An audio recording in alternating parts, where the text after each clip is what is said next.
Hello, good morning, good evening, good afternoon, wherever you are in the world. Thank you for coming and joining me again here on the living room floor to have a chat all things weddings. Now today we are going to be a little bit controversial and I'm going to start talking through 10 things that I believe your guests really don't care about on your wedding day and really don't affect their experience. If we haven't met before, my name's Laura Beth and I'm a professional wedding planner here in the UK, and this little channel is my wedding world where each week I get to give you hints, tips and secrets into the wedding industry and hopefully make sure that your journey in wedding planning is so much less stressful and way more enjoyable. Okay, so this video is not meant to upset anyone. It's not meant to be a list of things that I think you should cut from your wedding day and not include if you've got budget to spend and if you've got time to do it. They are lovely things and lovely little additions to the day. But if you're feeling a little bit pressurized for time, you've got too many options and things to decide on, you haven't got enough room in your budget to add them in, I'm just giving you a list of things today that I believe your guests don't really care about on the day and don't really affect their overall experience of being with you on the day. So please don't let this video offend you. Please don't feel that if you are including these items on the day that you shouldn't now include them. If you want to, please do them.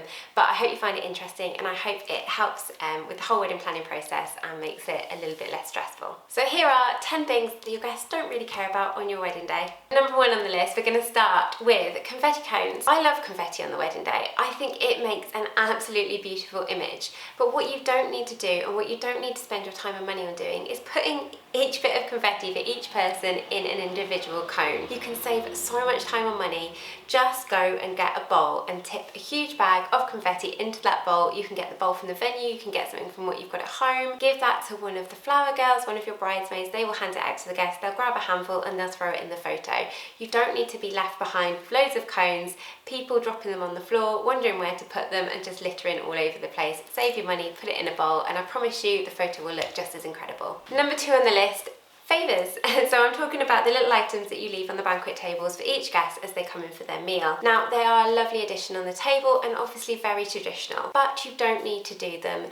This is the item I see most left by guests on wedding days. It's the item that most often goes in the bin, and it's not something that guests think about during the day. They get up, they walk away from the table, it gets left there and it never gets thought about again. So if you're looking at saving a little bit of time and money, don't worry about doing favours. Your guests will not think about it, they will not worry that they haven't got one, and they will be totally fine with knowing that you've put the money into something else on the wedding day. Number three on the list, this is a weird one for me to put in here. I love decor, I love colour schemes, I love flowers, and I can really appreciate it on a wedding day. But if I've gone to a friend's wedding and they haven't gone over the top with their decor, they haven't got certain flowers, they haven't spent all their time designing a theme, I've not had a worse day because of it. I haven't thought different of the couple. It has not affected my experience in any way whatsoever.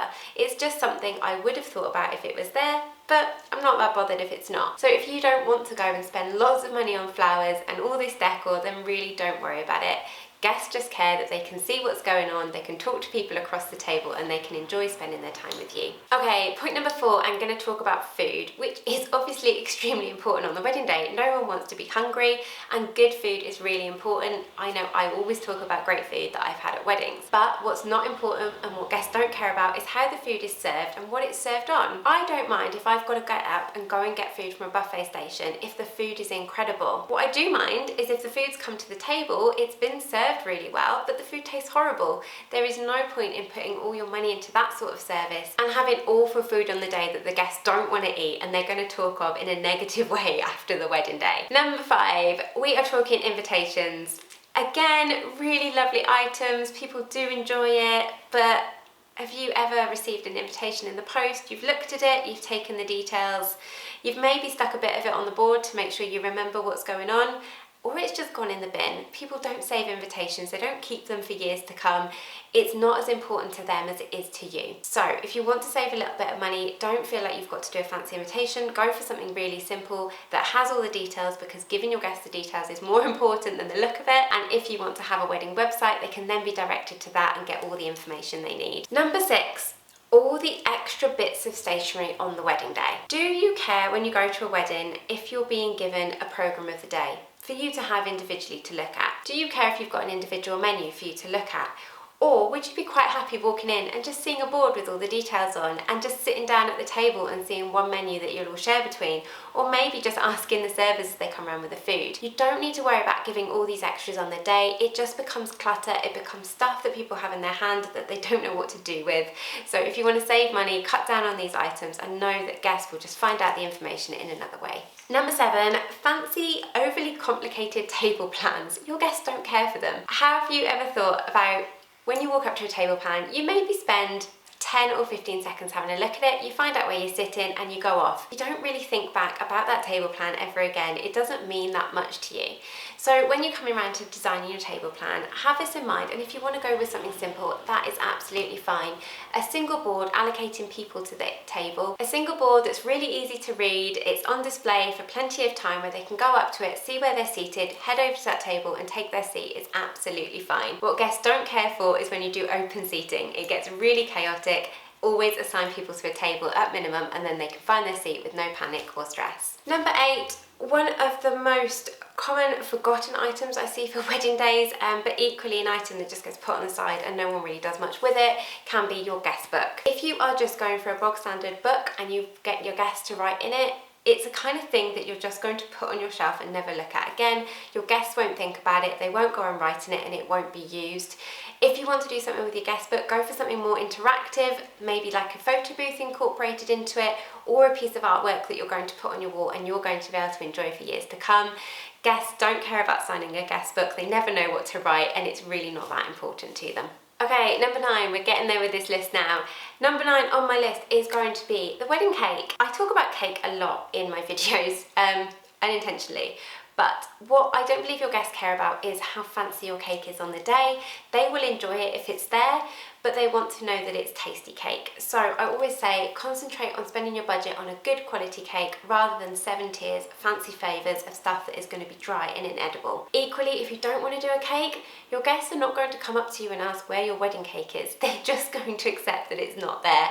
So if you don't want to spend your money or you're not a fan of cake yourselves, don't worry about having it and your guests will just eat whatever is available that evening instead. Okay, number 10, last one on the list, and I'm going to mention drinks and alcohol. Guests really appreciate you providing drinks for them on the wedding day, but don't feel like you've got to provide drinks at every point in the day. If you want to have a pay-as-they-go bar, that is absolutely fine. If you want to cut down on drinks on the wedding tables for your speeches and also for during the meal, that is also fine too. I see so much wine wasted on wedding days, so not having it there, guests will just go to the bar and buy their own drinks and they're not going to kick up a fuss about that. Equally, if you are providing drinks, don't feel like you need to go for branded, top quality names, things like that. If you want to do a lovely Pim's reception, but you want to go to Aldi and go and buy Austin's instead and serve that, guests will not notice and they will not mind. They will just appreciate that you're giving them drinks on the day. So feel free to go budget shopping and get more alcohol and more options for them in that way instead. So that's it, my list of 10 things that I don't believe your guests care about on your wedding day and don't affect their overall experience of being there and celebrating with you. This video is not meant to be a list of things that I want you to cut from your wedding. It's not meant to be something that is one fits all. Your wedding day is your choice and it's your decision. So if you love certain things out of this list and you want to do them, please do them and know that it's special to you and that's what really matters. If you haven't done so already, please hit that subscribe button. There'll be a little notification with the bell icon, so click that to turn on all notifications of future videos so you don't miss out on anything. And also give me a thumbs up on this video if you enjoyed it. It makes the video more visible and more people can access this information for their own wedding planning journey. I get so excited every time I see a new subscriber to the channel. It absolutely makes my day, so I am so thankful for all of you being here. If you've got any ideas of your own or you've got things that you loved and included on your wedding day, please pop a comment below. I love to hear all your own stories of how you're getting on and what you're up to. But thank you as always for joining me. I will leave it there and I will see you on a future video in a few days time. See you soon. Bye.